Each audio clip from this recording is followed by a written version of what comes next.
Scientists agree that the endocannabinoid system is a basic and fundamental homeostatic regulator of physiology. What does that mean? The endocannabinoid system serves us by maintaining the balance of our body functions. The endocannabinoid system is hundreds of millions of years old. The cannabis plant is only 27.8 million years old by contrast. Cannabis as a mainstay in pharmacopoeia history is not debated. Veterinary use in India and China dates back over a millennium. And even after the plant was outlawed in the 1950s, it remained illegal to use it to treat livestock and farm animals.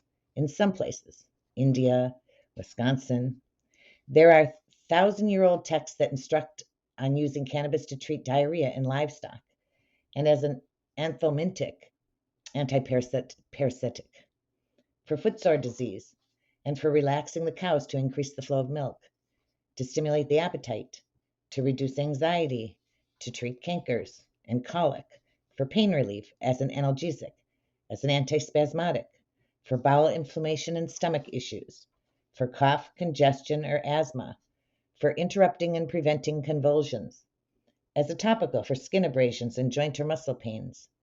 These are all examples of ancient applications of the cannabis plant for treating and healing animals. Now, what does modern science say? Confirms cannabis is effective for treating animals with chronic or situational pain. Recommended for people and pets with nausea and for sleep disorders, for autoimmune system conditions, for obesity, for degenerative neurological disorders. The Sisters Pet CBD is oil-based, liquid coconut oil, and full-spectrum plant. It does all the things that ancient medicine and modern medicine claim it does, with no risk of getting your animal high. Only trace amounts of THC are in our pet oil. The THC comes naturally with the high CBD plants we grow. That little tiny amount of THC is necessary to make the CBD work effectively. For regular dosing and regular use of CBD for pain relief and other conditions, we recommend the pet oil. As a daily dose to prevent seizures, we recommend the pet oil drops. But we confess that we use the human tincture, the 150 proof alcohol, to interrupt a seizing, convulsing pet or person. But be very careful when dosing anyone with pure grain alcohol. Pets must be microdosed carefully when alcohol is involved. Both the alcohol-based products, the tincture for people, and the oil-based products, the pet oil drops, are equal and effective carriers of the CBD. The alcohol acts faster if squirted right in the mouth due to the bitter herb effect. Dosing your pet with CBD oil is simple. Some basics to go by. 10 milligrams of CBD is a reasonable starting dose for a child more than 20 pounds. 20 milligrams of CBD is a reasonable starting dose for a teenager or small-framed adult. 30 milligrams of CBD is a reasonable starting dose for an adult, regular or large. A 100-pound person starts with 20 milligrams of CBD per dose. So your pet that weighs 100 pounds would start at the same, 20 milligrams of CBD. What does your pet or farm animal weigh in comparison? If it is 10 pounds, then the starting dose would be 2 milligrams of CBD. 10 pounds is 10% of 100 pounds. 10% of 20 milligrams equals 2 milligrams. We're just talking about the starting dose here because dosage is meant to be adjusted upward or downward based on response. If dosing a 1,000-pound horse, then the starting dose is 20 milligrams times 10, or 200 milligrams of CBD. Get it?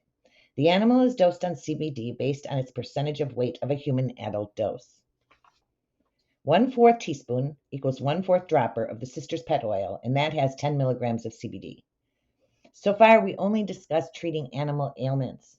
When we have significant evidence that CBD as a health supplement feeds the endocannabinoid system and thereby keeps pets and farm animals alive longer and gives them a healthier and more agile quality of life.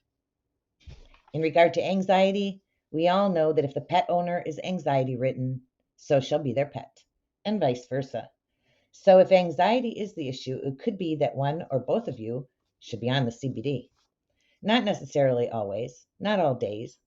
You see, before Anslinger and Nixon perpetrated their evil plot against the plant and against the native people of Turtle Island, history witnessed the generations before feeding their endocannabinoid systems at least 3 times between birth and maturity, with cannabis provided by the town or cave's doctor, healer, or shaman. Could many of the new diseases an increase in anxiety disorders be attributed to 3 generations of starved endocannabinoid systems? It's worth consideration. A healthy person or pet need not take CBD every day, but rather as needed as a situational remedy. A health-challenged person, pet, or farm animal might require it daily or multiple times a day if dealing with chronic pain. Other natural plants that feed the endocannabinoid system include echinacea, cinnamon, pepper, clove, oregano, rutamarin, or also known as rue.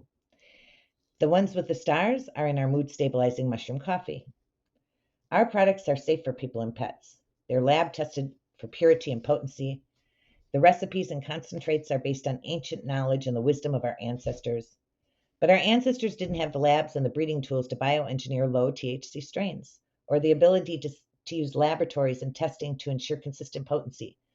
So they surely had to deal with stoned animals as a consequence of nourishing their endocannabinoid systems. But we don't. All of the pain relief and all of the plant medicine with none of the psychotropics. And now you know.